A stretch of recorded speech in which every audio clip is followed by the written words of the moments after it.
계속적으로 저희가 요한계시록을 보다 보니까 이제 어렵고 힘든 이야기만 계속 나오고 있는데 이제 거의 끝이 왔습니다. 어제와 이번 주에는 큰 성 바벨론 음녀의 심판에 대한 이야기를 계속적으로 다루었습니다. 이 음녀는 많은 물가에 앉아서 그 손에는 진노의 잔, 이 순교자의 피에 흠뻑 취했던 그 여인이 결국은 심판을 받게 되었습니다. 그리고 나서 어제까지는 그러고 나서 천국 잔치에 대한 이야기를 했고, 오늘은 백마탄 어떠한 자가 내려왔다라고 시작하고 있습니다. 11절 말씀인데요. 또 내가 하늘이 열린 것을 보니, 지금 하늘이 열렸다라는 것은 하늘에서 무엇인가 오고 있다라는 이해를 가지시면 되는데, 백마와 그것을 탄 자가 있으니, 우리가 영화를 보게 되면 로마의 장군들이 승전을 하게 되면 이 하얀 말이 끄는 전차를 타고 오는 장면들을 보게 됩니다. 이 하얀 말을 탄다라는 것은 전쟁에서 이겼다라는 의미를 가지고 있습니다. 그러니까 지금 전쟁에서 승리한 자가 지금 하늘에서 내려오고 있는데, 그 이름이 나와 있는데 충신과 진실이다. 이 충성, 충실, 신실 같은 단어로 쓰여지는데, 이것은 신실하다라는 의미가 있습니다. 아침마다 신실하니라고 우리가 고백하지 않습니까? 이것은 정확한 것이죠. 기분에 따라서 바뀌는 것이 아닙니다. 늘 우리가 어떠하든 상관없이 늘 아침에 해가 뜨고 해가 지는 것이 참 신실하다라고 쓰여지는데, 이 하나님의 성품, 하나님의 이름을 지금 신실함과 진실함이다라고 표현하고 있습니다. 그 이름이 그러한 뜻이다. 그러면서 그가 공의로 심판하며 싸우더라. 이 하나님께서는 공의로우신 분이시기 때문에 이 불의한 것을 반드시 심판하신다. 2절 말씀인데요. 그의 눈은 불꽃 같고 그 머리에는 많은 관들을 쓰고 있고, 또 이름 쓴 것이 하나가 있으니 자기밖에 아는 자가 없고, 이것은 측량할 수 없음을 이야기하고 있습니다. 우리가 하나님을 안다고 해서 내가 하나님이 다가 아니죠. 그렇죠? 하나님은 크신 분이십니다. 하나님이 우리에게 보여준 데까지 우리가 알고 있는 것이지, 하나님은 측량할 수 없는 분입니다. 그렇기 때문에 우리가 모르는 부분이 분명히 있다라는 것입니다. 그리고 또 피 뿌린 옷을 입었는데, 이것은 뒤에서 또 설명드리겠습니다. 또 다른 이름이 있는데 그 이름이 무엇이라고 말하고 있냐면 하나님의 말씀이다. 이건 너무나도 분명하죠. 하나님의 말씀, 예수님을 이야기하고 있는데요. 히브리서 말씀을 보겠습니다. 히브리서 4장 12절 말씀인데 제가 읽겠습니다. 하나님의 말씀은 살아있고 활력이 있어 좌우의 날선 어떤 검보다 예리하여, 이 말씀이 굉장히 예리하다라고 표현하고 있습니다. 그래서 혼과 영과 관절과 골수를 찔러 쪼개기까지 하며, 사실은 많은 신학자들이 인간이 영혼육으로 되어 있다, 아니면 육과 영으로만 되어 있다, 혼도 같은 표현, 그러니까 영과 혼을 어떻게 구분해야 되는지에 대해서 이야기를 많이 하고 있습니다. 근데 사실은 이게 명확하게 어디서부터가 영이고 어디서부터가 혼인지 명확하게 우리는 구분할 수 없기 때문에 이것들에 대해서 여러 가지 주장이 있는데, 오늘 성경에서는 우리는 이것이 명확하지 않을 수 있어도 하나님의 말씀은 너무나도 예리하기 때문에 이것조차 구분할 수 있다라는 것입니다. 그래서 이러한 모든 것들을 다 찔러 쪼개기까지 하는데, 어디까지 하시냐면 마음의 생각과 뜻, 우리 안에 있는 왜 이것을 하게 되는 그 동기까지 하나님께서는 아신다라고 말씀하고 있다는 것입니다. 연약한 인간은요, 보이는 것이 전부입니다. 그래서 반드시 한계가 있습니다. 내가 아는 것 같지만 그분의 동기는 그분이 이야기하지 않으면 우리는 모르기 때문에 그것이 우리의 한계입니다. 그러나 말씀은 안다라는 것이죠.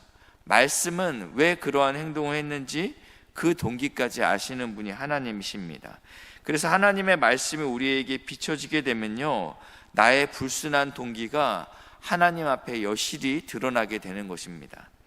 그래서 13절 말씀인데, 지으신 것이 하나도 그 앞에 나타나지 않음이 없고 우리의 결산을 받으실 이의 눈앞에 하나님께서 마지막에 심판하시게 됩니다. 하나님께서 우리의 어떠함으로 나의 그 행함을 가지고 심판하시게 되는데, 우리의 결산을 받으실 이의 눈앞에 우리의 모습이 어떻게 되냐면 벌거벗은 것 같이 드러난다라고 쓰여 있다라는 것입니다. 말씀으로 우리가 쪼개질 때 그 앞에서 떳떳하게 서 있을 자가 전혀 없다라고 이야기하는 것입니다. 제가 멀쩡하게 양복을 입고 있어서 그렇지 만약에 이 자리에 벌거벗고 서 있다면 제가 서 있을 수 있겠습니까? 근데 우리가 하나님 앞에 서게 된다면 그렇게 된다라는 거예요. 사람 앞에서는 우리가 떳떳할 수 있죠. 그렇지만 우리가 하나님 앞에서 바꾸야 결산해 보자라고 이야기할 때 제가 이 자리에 서 있을 수 있겠냐라는 것입니다. 너무나도 두려운 일이죠. 너무나도 두려운 일입니다. 그래서 14절에 이렇게 우리에게, 야, 너희의 영적인 상태가, 너희의 영적인 실력이 벌거벗은 것처럼 보이구나. 그럼 우리는 어떻게 해야 됩니까? 14절에 이렇게 표현하고 있어요. 히브리서 4장 14절인데, 그러므로 우리에게, 여기서 말하는 그러므로는 너희의 영적인 실력이 벌거벗은 것 같으니 우리에게는 큰 대제사장이 계시니 승천하시니 곧 하나님의 아들 예수시라. 우리가 믿는 도리를 굳게 붙잡을지어다. 우리가 무엇을 해야 되냐면, 너희가 벌거벗었기 때문에 어떻게 애를 쓰고 수고하고 그 벌거벗은 그 수치를 최대한 가릴 수 있다면 가려봐라 라고 이야기하는 것이 아니고, 그래 너 벌거벗었지, 그러니까 너한테는 유일한 소망이 있다면 예수님 붙잡는 것밖에 없어. 지금 그 얘기하고 있는 거예요. 다른 무엇으로 너의 그 부끄러움을 가리려는 시도를 하지 말고 그 부끄러움을 예수를 굳게 붙잡음으로 이 문제를 해결하라. 우리가 믿는 도리를 굳게 붙잡으라. 그러면서 그 예수님에 대해서 15절 16절에 이야기하고 있는데 16절만 읽겠습니다. 그러므로 우리는 긍휼하심을 받고 하나님이 우리를 불쌍히 여겨야죠. 하나님이 우리를 불쌍히 여겨야죠. 그리고 때를 따라 돕는 은혜를 얻기 위하여, 그러니까 때마다, 기회가 있을 때마다 하나님의 은혜를 얻기 위하여 은혜의 보좌 앞에 담대히 나아가야 된다라고 이야기하고 있다는 것입니다. 하나님의 말씀은 날선 검과 같습니다. 그러니까 우리가 말씀 앞에 서 있게 되면요, 우리는 사실은 서 있을 수 없어요. 왜냐하면 박 목사가 설교를 잘해서가 아니고 그냥 말씀 자체에 능력이 있기 때문에 이 말씀이 우리의 숨겨진 동기를 보이게 된다라는 것입니다. 그러면 사실은 우리는 두렵죠. 우리는 부끄럽죠. 그렇기 때문에 우리는 이 자리에 서 있을 수 없지만, 그때마다 우리가 은혜의 보좌 앞에 하나님 저를 불쌍히 여겨 주십시오, 하나님 저를 긍휼히 여겨 주십시오, 하나님 저를 도와주십시오 라고 담대히 나아갈 수 있는 근거가 예수님이다 라고 말씀하고 있습니다. 오늘 계시록에서 그분의 이름이 하나님의 말씀이다 라고 표현하고 있습니다. 이 마지막 전쟁은 진리 전쟁이라고 말씀을 드렸습니다. 물론 육적인 전쟁도 있을 것입니다. 그러나 이 전쟁의 본질은 진리 전쟁이다, 이 세상과 교회의 싸움이다 라고 계속적으로 저희가 보고 있는데, 이 하나님의 말씀이라는 이름 가지신 그분이 14절입니다. 요한계시록 14장, 하늘에 있는 군대들이 희고 깨끗한 세마포 옷을 입고 백마를 타고 그를 따르더라. 지금 이 피 뿌린 옷을 입고 백마를 탄 예수님 뒤에 그 또 다른 군대들이 따르고 있는데 그들도 세마포 옷을 입고 있다.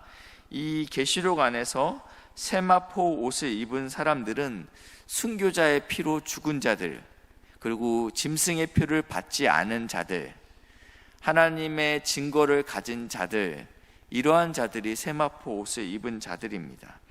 그러니까 하나님의 말씀대로 살아낸 자들이죠. 이들이 이 전쟁에 함께 참여하게 됩니다. 그리고 나서 15절 말씀인데요. 그의 입에서 예리한 검이 나오니 그것으로 만국을 치겠다라고 표현합니다. 친히 그들을 철장으로 다스리며, 쇠몽둥이입니다. 철장으로 다스리며 또 친히 하나님 곧 전능하신 이의 맹렬한 진노의 포도주 틀을 밟겠고, 이것은 추수의 그 어떠한 그림입니다. 이스라엘 백성이 보리 추수가 끝나고 밀 추수가 시작되죠. 그리고 밀 추수가 끝나면 그때부터 무화과, 포도, 이러한 추수가 끝나면서 수장절, 초막절, 우리가 추수감사절이라고 지키는 그 모든 추수가 끝나는 그 시점이 되면요, 보리 이제 타작을 해야 될 거 아닙니까? 그러니까 거두어 들여진 순서대로 타작이 진행됩니다. 그리고 마지막 최종적으로 타작하는 것은 바로 이 포도입니다. 근데 포도는 타작을 어떻게 합니까? 이건 포도주로 만들어내야죠. 짓 이겨야 되는 거예요. 짓 이겨야 되는 거예요. 그러니까 이 마지막 추수는 심판의 추수인 거예요. 우리는 구원의 추수를 이미 받았습니다. 그리고 이 전쟁에 함께 참여하고 있는 거예요. 그리고 최종 추수는 심판의 추수입니다. 그 모습을 지금 보이고 있는데, 예수님께서 흰 세마포 옷을 입고 포도주 틀 안에 들어가서 이 포도를 짓 이기고 있는 거죠. 그러니까 이 포도의 즙이 저희가 읽었던 성경에 보니까 1600 스타디온까지 퍼지게 됐다라고 저희가 계시록 14장에서 읽었습니다. 지금 그 장면을 다시 한번 보여주는 것입니다. 그러니까 계시록이 지금 시간 순서대로 어떠한 사건들이 일어나는 것이 아니고 같은 사건을 여러 가지 방법으로 지금 보고 있는 겁니다. 이것이 아마게돈 전쟁과 같은 사건입니다. 최후의 마지막에 일어나는 용과 짐승과 거짓 선지자의 입에서 나오는 그 전쟁, 진리 전쟁이니까 입으로 싸우는 전쟁이죠. 이들은 끊임없이 거짓 메시지로 우리를 좌절시킵니다. 예수를 보지 못하게 하죠.